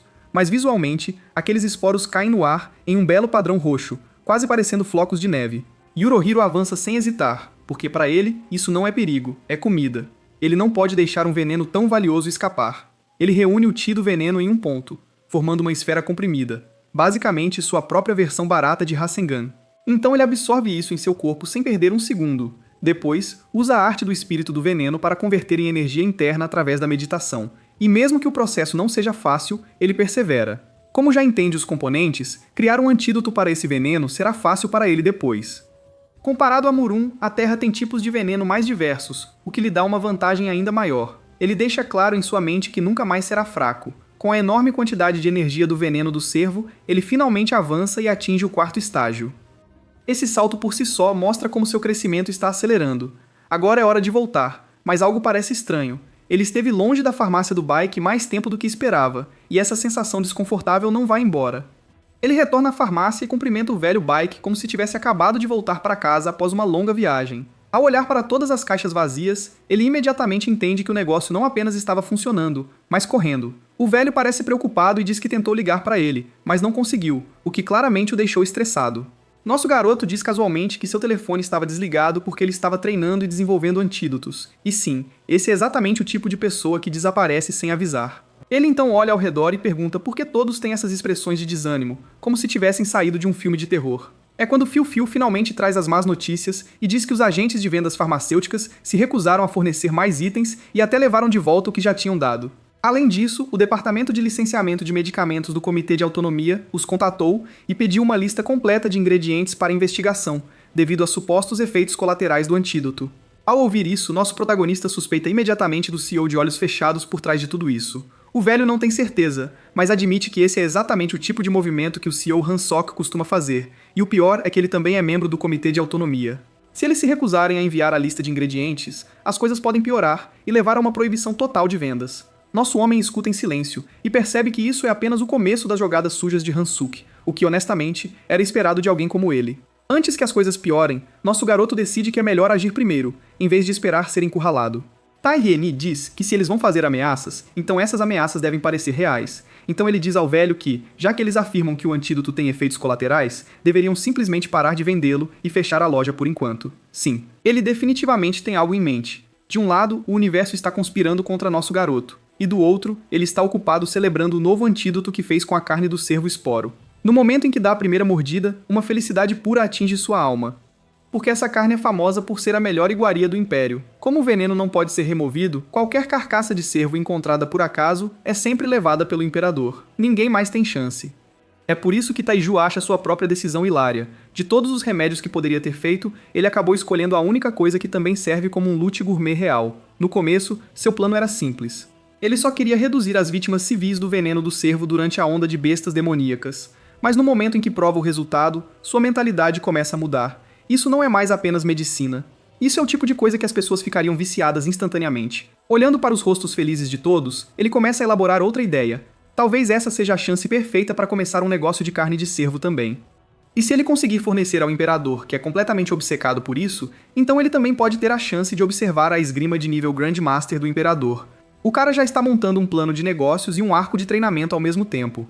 Enquanto sonha acordado, o velho limpa a garganta e agradece por servir algo tão delicioso. Ele diz que nunca esperou que o novo remédio se tornasse o aterrorizante antídoto para cervos, e mais uma vez, Taeju prova que é diferente. Cada vez que as pessoas acham que entendem seu limite, esse homem simplesmente adiciona mais um andar. Ainda assim, Rampio não pode deixar de perguntar se realmente é certo manter a farmácia fechada e ficar sentado fazendo nada.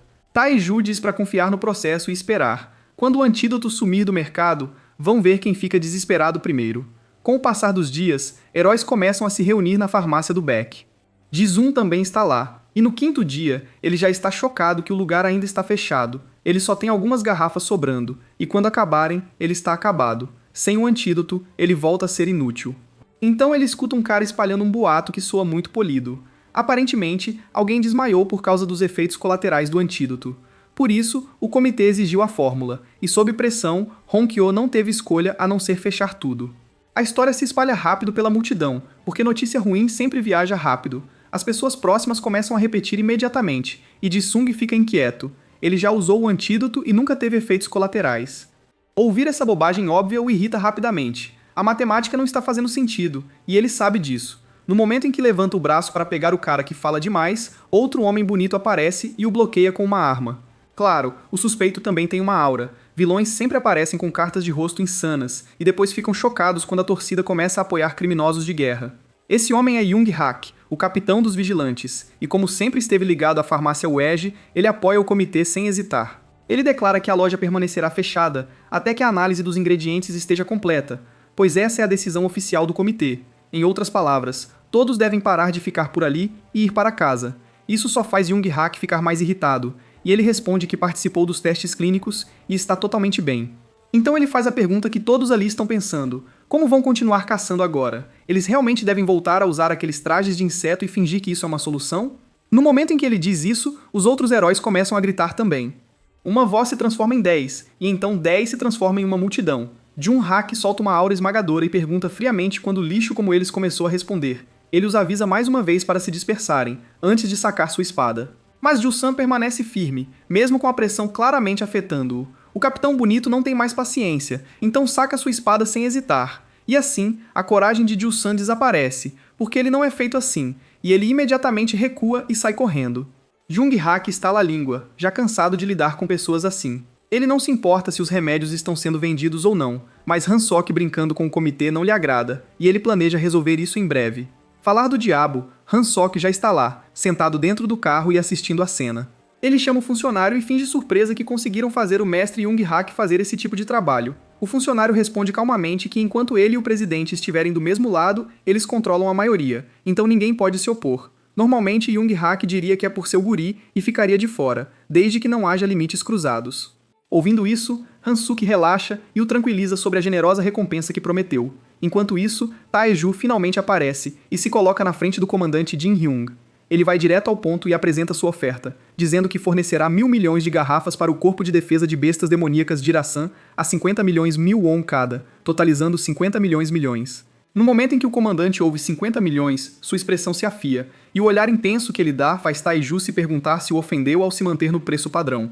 Um oficial se inclina e diz discretamente que o comandante está apenas animado, mesmo parecendo prestes a se transformar em um demônio de lua superior. Sem perder tempo, o comandante ordena que metade do valor seja transferido imediatamente como depósito. Mas assim que as coisas avançam, Taiju interrompe e diz que há mais um item incluído no acordo. Ele explica que planeja estabelecer uma empresa em breve, então desenvolveu outro produto. Em vez de puxar remédios, ele revela pedaços de carne que parecem incrivelmente apetitosos à primeira vista, dizendo que preparou isso especialmente para o comandante-geral. O comandante parece um pouco desapontado, pois esperava um novo remédio, e menciona que tem evitado carne por questões de saúde. Taiju sugere casualmente dar ao imperador, já que é carne de alce venenoso e com certeza o agradaria. Um oficial próximo fica completamente atordoado e pergunta se é aquela carne lendária, cujos sucos explodem como uma fonte e tem um sabor divino. Nosso garoto apenas acena como se não fosse nada demais. O comandante interrompe de repente, dizendo que tem pensado que Taiju é um tipo raro de homem e que o exército precisa de pessoas como ele. Então pergunta se ele já considerou se alistar. E honestamente, essa pergunta é absurda, porque esse homem basicamente cresceu em um lar militar, então claro que já pensou nisso. Por que perguntar isso agora? O corpo médico Shiro-san está estacionado nos arredores, ainda dentro do Império Xamã, e sua função é controlar as ondas de bestas demoníacas enquanto mantém seus números sob controle. Desde o início, o comandante odeia estar aqui, e honestamente, quem não se sentiria assim? Se ele bloquear a onda, só conta como um empate, mas se falhar, toda a culpa recai sobre ele. Ainda assim, pela primeira vez, uma oportunidade real aparece bem na frente dele. Seu ajudante entra e informa que o pagamento inicial foi transferido e todos os pedidos foram cumpridos. Como o comandante esperava, o repentino acordo de Taiju com eles vem do seu conflito com a associação farmacêutica liderada por Jo Han-seok. O ajudante acrescenta que o jornal de amanhã publicará uma matéria exclusiva sobre o contrato do antídoto e a caça ao veado esporo venenoso. Ouvindo isso, o comandante o elogia pelo bom trabalho e diz para ficar de olho em Taiju daqui para frente, ajudando-o com o que precisar. Ele também tira um momento para agradecer ao ajudante por ficar ao lado de um comandante impotente como ele todo esse tempo. Essa frase atinge fundo e o ajudante se emociona, agradecendo por finalmente reconhecer seus esforços. O comandante o puxa para um abraço caloroso e diz que precisam aproveitar essa chance e subir até a família imperial. O ajudante, ainda um pouco confuso, acena e sai discretamente enquanto o comandante fica gritando "Viva Taiju!", como se tivesse encontrado seu bilhete para o topo. Enquanto isso, nos arredores da cidade de Guri, Kim Taiju já construiu um castelo com seu dinheiro suado, o que é um progresso insano. Carrampiou informa que a configuração da empresa está indo bem, e assim que ele decidir um nome, tudo mais se encaixará rapidamente. Taiju aprecia o esforço e então lê o jornal, percebendo que o contrato com o exército foi fechado perfeitamente.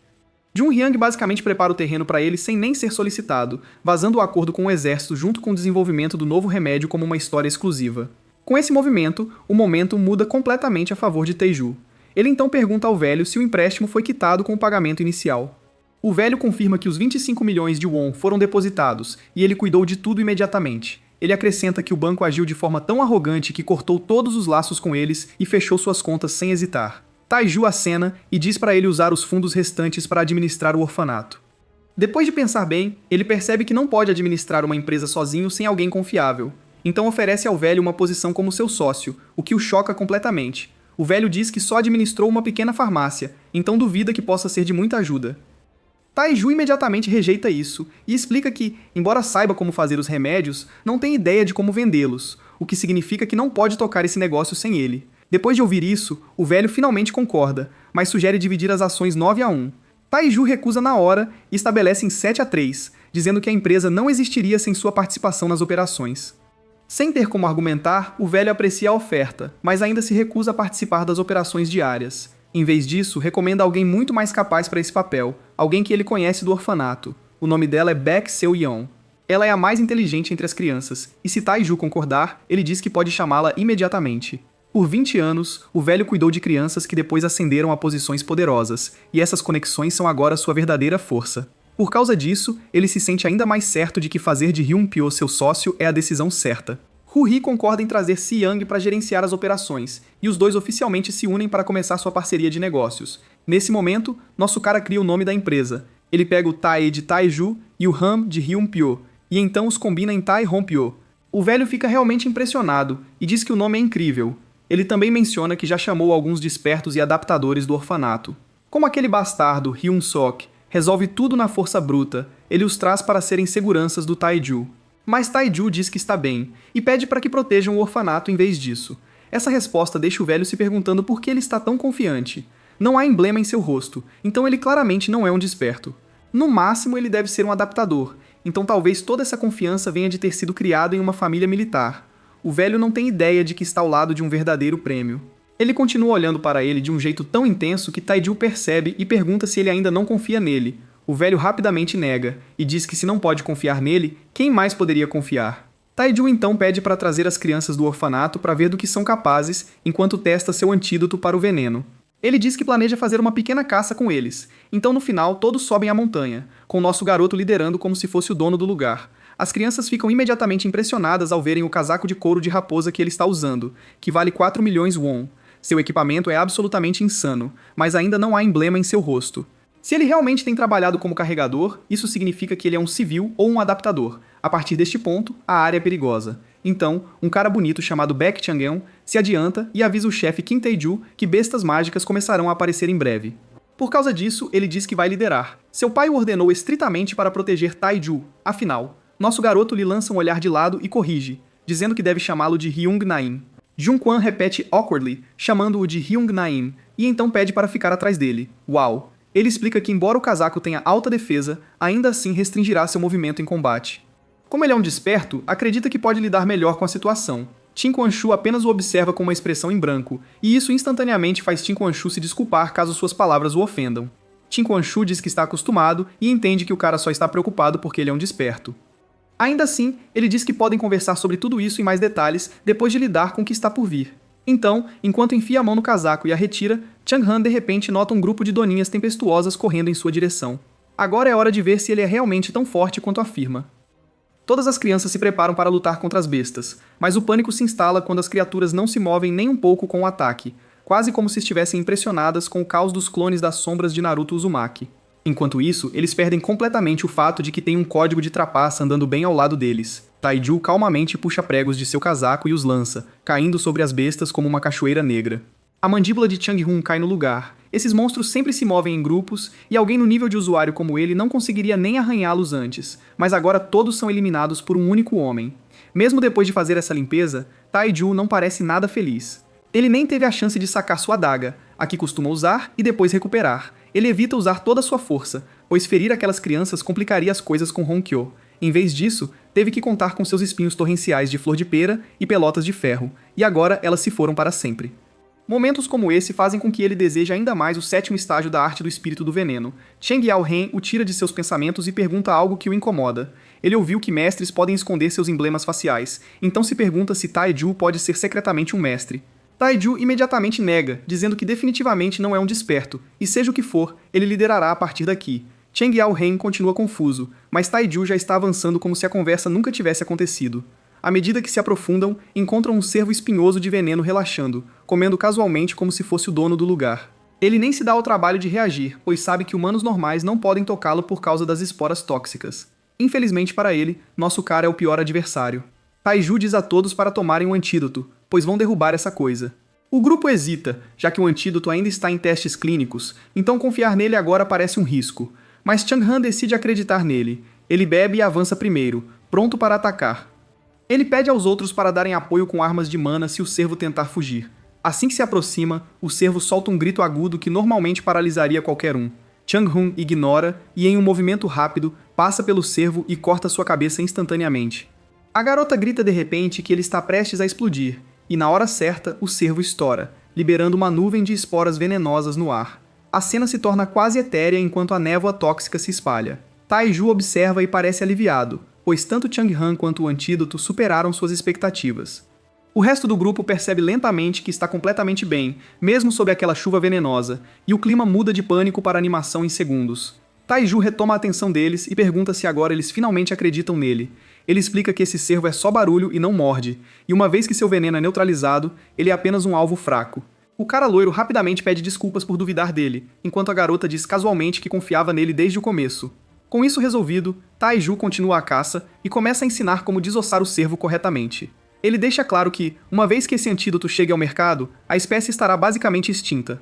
A cena muda então para a empresa de marinas, onde a filha de Baek, Se-hyun, Trabalha como gerente no departamento de planejamento estratégico. Seu diretor, um velho com um sorriso estranho como se tivesse acabado de ganhar um novo conjunto de dentes artificiais, se aproxima e começa a fazer perguntas. Ele menciona o orfanato de Beck e fala sobre Rampio sendo o diretor, o que a deixa imediatamente nervosa. Ela confirma cautelosamente que Beck é seu pai, se perguntando por que ele está investigando seu passado. Esse mesmo sorriso creepy permanece em seu rosto enquanto ele diz para ela abandonar todos os projetos que está gerenciando. Em vez disso, ele quer que ela vá para Giri City e cuide de uma pequena tarefa. A forma como ele diz deixa claro que não há nada de pequeno nisso, e o que quer que ele esteja planejando definitivamente não é limpo. Yui, ela o olha confusa e pergunta por que ele está trazendo isso à tona de repente. Ele casualmente puxa um jornal e mostra a ela a manchete sobre Tai Hong Biao garantindo um contrato militar e desenvolvendo um novo antídoto. É então que suas verdadeiras intenções aparecem. Ele diz diretamente que ela precisa ir a Guri e garantir a fórmula de fabricação daquele antídoto. Ele a lembra que serve ao chefe da empresa, e se ela seguir seu exemplo, as coisas podem mudar a seu favor também. Nesse momento, o telefone dela toca, e é seu pai. Ela pede permissão ao homem careca antes de atender a chamada. Eles falam em voz baixa por um momento, e ela encerra com um pequeno sorriso. O homem careca pergunta imediatamente se ela já tomou sua decisão. Ela diz que sim sem hesitar, então joga sua carteira de identidade bem na direção dele, como se estivesse esperando por esse momento. Ela anuncia que está saindo dessa empresa lixo na hora. Ela já estava irritada com a forma como ele menospreza as pessoas, mesmo sendo tão baixo, mas pedir para ela trair seu próprio pai é onde ela traça a linha. Enquanto se afasta sem olhar para trás, o homem pequeno fica furioso, fazendo uma cena e chamando-a de louca, enquanto praticamente pisa no lugar. Enquanto isso, as outras crianças estão no novo prédio de Taiju, organizando tudo. Após um longo dia de trabalho, ele agradece pelo esforço e diz para voltarem, pois ele cuidará do resto. Shang ainda fala sobre segurança, mas Taiju o interrompe e pergunta se ele realmente acha que ainda precisa disso. Em vez disso, diz para ele ir proteger as crianças do orfanato e o chefe. Chang-hun entende a mensagem e diz a todos para se prepararem para sair. No fundo, Taiju acredita que o orfanato deve estar seguro, já que quem tocar nele terá que lidar com a indignação pública, mas ao mesmo tempo, ele sabe que há pessoas loucas por aí que iriam tão longe. É exatamente por isso que ele precisa de crianças como essas do orfanato. Agora que a empresa está começando a se formar e estão trazendo pessoas para preparar os ingredientes do antídoto, as coisas estão avançando. Ele só queria viver uma vida simples e ganhar algum dinheiro, mas de alguma forma, tudo continua se transformando em algo muito maior do que ele esperava. Não há nada de errado em ganhar bom dinheiro, especialmente porque isso lhe deu este lugar. Depois de um longo dia de trabalho, ele volta para seu apartamento espaçoso e cai em sua cama confortável.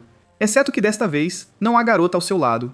Ele fica deitado por um momento, pensando em como deveria estar morto como um rejeitador de mana. Em vez disso, ele está aqui, vivo e mais forte do que nunca. Tudo porque sua madrasta o empurrou para a morte, só para ele voltar com esse poder insano.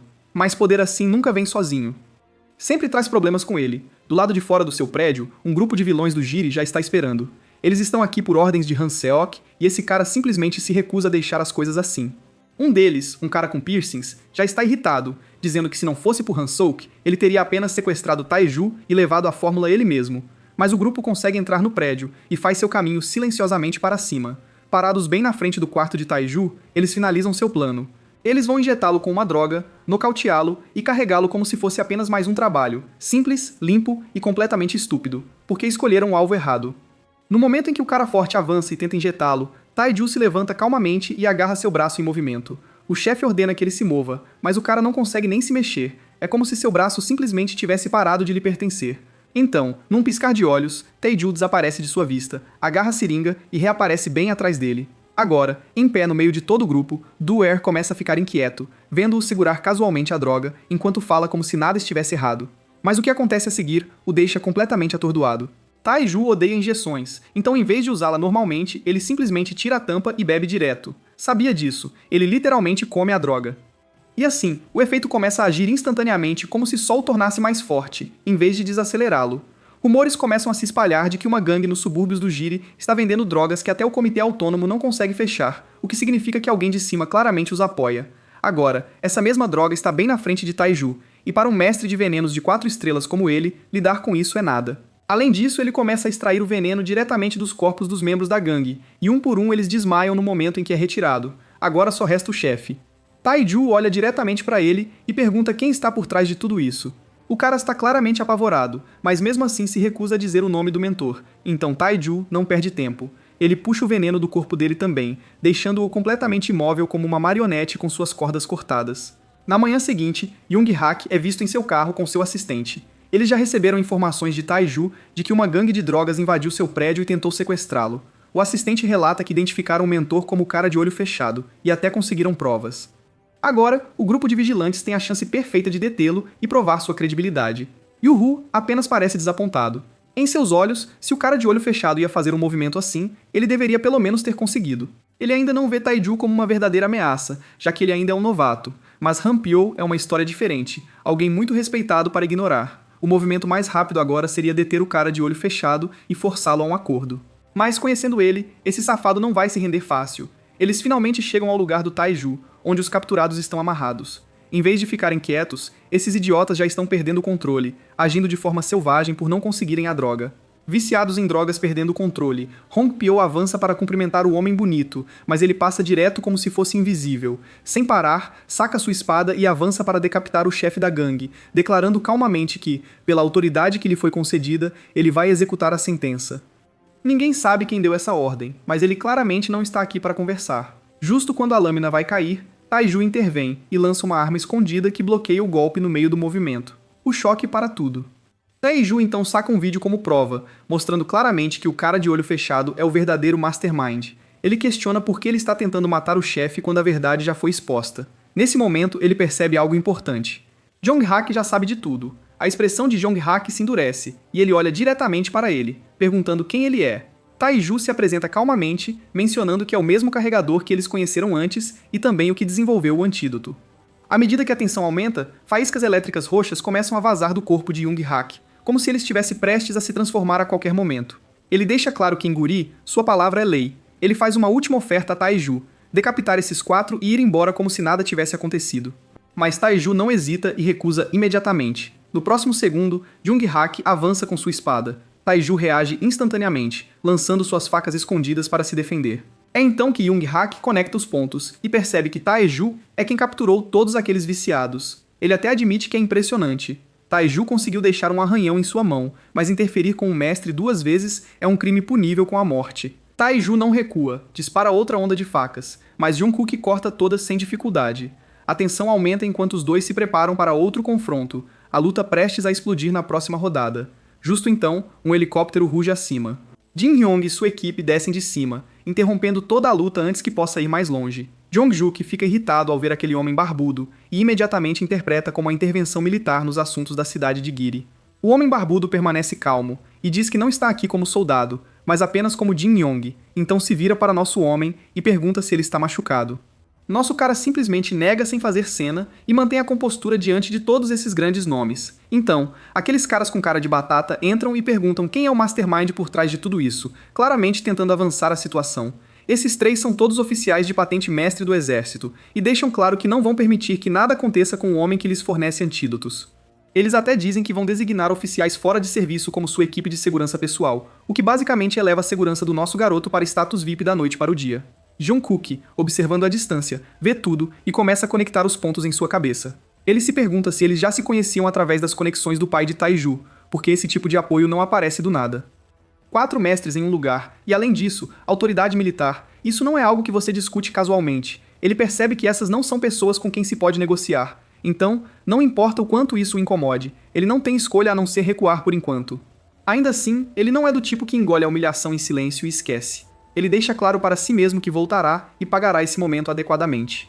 Justo quando está prestes a sair, o homem barbudo provoca e pergunta se ele já está indo embora. Jung-hik responde friamente e diz que está ocupado, ao contrário deles, que tem tempo para interferir em tudo. O homem barbudo não deixa isso passar, e retruca, dizendo que se ele realmente estivesse tão ocupado, deveria ter lidado com o lixo que causa problemas em Jiri há muito tempo. Ele ainda acrescenta que se isso é demais para seu grupo de vigilantes, ele pode enviar tropas de apoio para limpar a bagunça. O orgulho dele é ferido, Jung-hak rejeita a oferta e manda seus homens levarem os capturados de volta à base. Mas o homem barbudo intervém e diz que aqueles viciados em drogas vão com ele, porque se atreveram a sequestrar seu amigo. A raiva de Jung-hyuk explode e ele declara que isso é uma violação do decreto imperial. O homem barbudo finalmente se cansa e deixa seu poder vermelho vazar, perguntando se ele parece uma piada só porque ambos são mestres. Então ele pergunta que punição seu majestade daria se simplesmente decapitasse o homem bonito aqui. Essa confiança impacta, e por um momento, até Jungkook parece abalado enquanto o suor começa a escorrer. Ele tenta se impor, mas os outros amigos o cercam, não deixando que ele se mova. A tensão no ar fica sufocante, e ele rapidamente lê a situação antes que fique feia. Então, ele dá a ordem para seus homens entrarem no carro e se retira. Depois que ele sai, nosso cara e Hongpyo agradecem a Jin Young por ter chegado na hora certa. Hongpyo fez a ligação quando as coisas ficaram críticas, e graças a isso, tudo se acalmou sem perder o controle ou deixar os viciados escaparem. O Homem Barbudo garante ao nosso protagonista que ele vai cuidar pessoalmente dessas pessoas. Ele deixa claro que não podem arriscar qualquer interrupção na produção do antídoto, porque a segurança do núcleo depende disso. Precisam terminar isso rápido para que nosso homem não tenha que lidar com Young-hik novamente. Enquanto isso, nosso garoto está perdido em seus pensamentos, relembrando o que aconteceu. Ele se lembra claramente que Jungkook foi atingido por uma adaga envenenada de 4 estrelas, mas não mostrou sinais de sofrimento até o fim. Esse pensamento persiste, e ele começa a se perguntar o que teria acontecido se o Homem Barbudo não tivesse interferido. Ele realmente teria vencido aquela luta? Essa pergunta o leva a uma conclusão clara. Ele precisa ficar mais forte, porque da próxima vez não pode contar com alguém para intervir. Enquanto um helicóptero militar desce para levar os viciados capturados, a cena parece finalmente estar se encerrando. Mas nesse momento, a história decide dar uma reviravolta. Young-hek retorna em seu carro. A princípio parece normal, mas algo não está certo. A cicatriz em sua mão começa a incomodá-lo, e lentamente, suas veias começam a inchar daquele ponto. O veneno finalmente começa a mostrar seu efeito. As veias se espalham pelo braço, depois pelo corpo, subindo até o rosto, trazendo uma dor insuportável. Uma dor que faz até alguém como ele ter dificuldade em se manter composto. O veneno Yang havia não estava de brincadeira. Dentro do helicóptero, o chefe dos viciados começa a implorar e diz que confessará tudo, achando que é sua última chance de se salvar. O Homem Barbudo o interrompe calmamente e diz que já sabe de tudo, então ordena casualmente a um de seus comparsas que cuide deles. Assim, nosso homem começa a jogá-los do helicóptero um por um enquanto imploram por suas vidas. E sim, o problema é resolvido rapidamente. Antes de encerrar, o Homem Barbudo também diz para ele lidar com Hyun-seok corretamente. Ele claramente planeja usar toda essa situação como uma oportunidade para construir uma conexão sólida com nosso cara. Enquanto isso, Sion está a caminho quando Chung-hyung a chama e solta uma bomba, dizendo que Taeju foi longe demais pelo orfanato. Ela mal consegue processar, e quando chega ao orfanato, seu pai a recebe calorosamente, como se nada insano tivesse acontecido. Ela nota que ele está cozinhando algo para todos, e quando pergunta, ele diz casualmente que é água de veneno de cervo e que estão tendo um banquete. Ele a leva até Taeju, que já está lá esperando, e no momento em que ela o vê, a cena muda. Nosso cara está servindo kyuri delicioso para as crianças com uma expressão calorosa, e ele parece ser um pai perfeito algum dia, seja com Soyeon ou outra pessoa. Ele a apresenta corretamente, e nosso protagonista imediatamente a reconhece como a que conheceu antes. Ela sorri e admite que foi rude com ele na época. Agora, ela diz que está ansiosa para trabalhar com ele, e fará o seu melhor para fazer o Taehyung-bae Gayo crescer. Nesse momento, o Major Min-soo chega com seus homens e cumprimenta Taeju, informando que foram designados como segurança para Taehyung-bae. Nosso homem agradece pela presença, mas ainda parece um pouco avarento, dizendo que o espaço pode ser um problema. Enquanto se juntam, nosso garoto convida casualmente todos para comer sopa de veado, e a hora não poderia ser melhor. O major imediatamente dá a ordem, e seus homens começam a desempacotar e se preparar para comer, como se isso fosse parte do briefing da missão. No comitê autônomo, Hyun-seok é finalmente capturado e acusado por todos os seus crimes, e a queda é tão feia quanto se esperava. Ele admite tudo com um rosto rígido e sem dignidade, saindo sem nada. E para piorar, Taeju ainda está vivo. Sem movimentos imediatos, ele decide sair do radar por um tempo e esperar as coisas esfriarem antes de voltar, ou pelo menos é o que ele pensa. Enquanto dirige sozinho por uma estrada escura e silenciosa, ele nota alguém o seguindo de moto, e a presença não parece aleatória. O motociclista se aproxima, quebra a janela sem aviso e o machuca antes que ele possa reagir. Naquele momento caótico, Han-seok perde o controle do carro, que vai em direção ao lago. O impacto desequilibra tudo, e ele é empurrado para fora do carro na água, enquanto o veículo segue seu próprio caminho. O motociclista observa toda a cena calmamente, garantindo que tudo ocorra como planejado. Após confirmar, ele reporta ao seu mentor que a missão foi cumprida. Assim, mais uma peça do mal é removida do tabuleiro. Jung-hyuk é levado ao hospital, e nosso bonito se contorce de dor como se seu corpo estivesse se rebelando.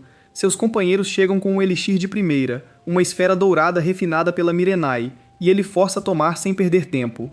A reação começa dentro dele, espalhando calor e fazendo-o se sentir um pouco melhor. Mas então algo muito pior atinge seu peito, e a dor aumenta tão rapidamente que seus olhos ficam vermelhos enquanto o sangue escorre de sua boca, deixando-o completamente imóvel. Nesse estado, ele só pode amaldiçoar Taeju com tudo que lhe resta. Enquanto isso, com Se Hyo-young se juntando, a empresa está lentamente tomando forma e avançando. Mas ainda há um grande problema, que é a falta de variedade em seus medicamentos. É exatamente por isso que nosso homem vai para a floresta de Irasan, planejando criar um novo antídoto usando a vesícula biliar de um urso da lua gigante. Ao mesmo tempo, ele quer reunir mais venenos únicos para continuar seu treinamento. Não faz muito tempo que ele alcançou o estágio 4, mas a quantidade de veneno que absorveu antes foi tão grande que ele já está perto de romper o estágio 5. Enquanto se aprofunda na floresta, ele nota uma árvore de epiderme de seiva venenosa, que secreta veneno de sua casca para repelir insetos. O veneno realmente encontra uma maneira de ser útil em todo lugar. E sim, nosso Puck realmente dá uma mordida. Por que não? Transformando-se lentamente em uma fábrica de veneno ambulante. Então ele avista um sapo de barriga azul, cujo veneno é armazenado na parte azul de sua barriga e tem propriedades anestésicas. Sem hesitar, ele o pega e guarda tudo em sua mochila, porque o cara está coletando criaturas. Ele continua, reunindo mais bestas venenosas como se fossem Pokémon. Ele até deixa uma centopeia rastejar sobre sua mão e a estuda calmamente, encontrando uma estranha satisfação nisso, exalando toda a energia do Orochimaru. Rapazes, esse homem realmente está se divertindo com veneno. Enquanto ele está ocupado brincando com sua coleção de venenos, o urso da lua gigante que ele veio procurar finalmente aparece. Ele aparece antes do esperado, quase como se viesse desafiá-lo diretamente. Nosso herói o testa imediatamente jogando suas facas. O urso reage instantaneamente, bloqueia o ataque e solta um rugido tão forte que parece que o chão está tremendo. Taiju usa Gale Step e aparece atrás do urso em um instante, então lança suas facas sem dar tempo para reagir.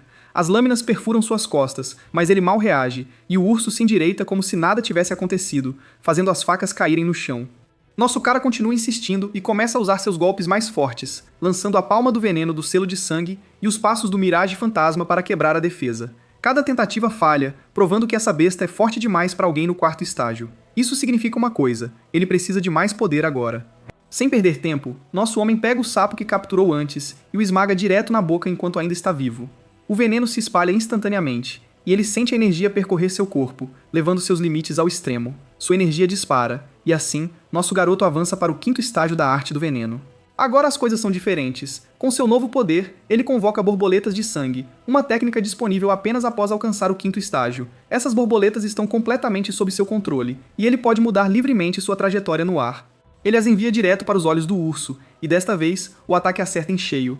As borboletas rasgam seu ponto fraco, e a besta finalmente desaba enquanto os danos se acumulam e ela sangra. Com isso, nosso protagonista cumpre 2 objetivos de uma vez: ganha poder e o material que veio buscar. Ele se aproxima do urso caído e cuidadosamente extrai sua vesícula biliar, que está transbordando de Ki de veneno. Para evitar danificá-la, ele a envolve com seu próprio Chi e a segura adequadamente. Agora nosso garoto volta com seu prêmio, pronto para transformar isso em outro elixir poderoso. Vamos ver o que esse cientista maluco vai inventar a seguir.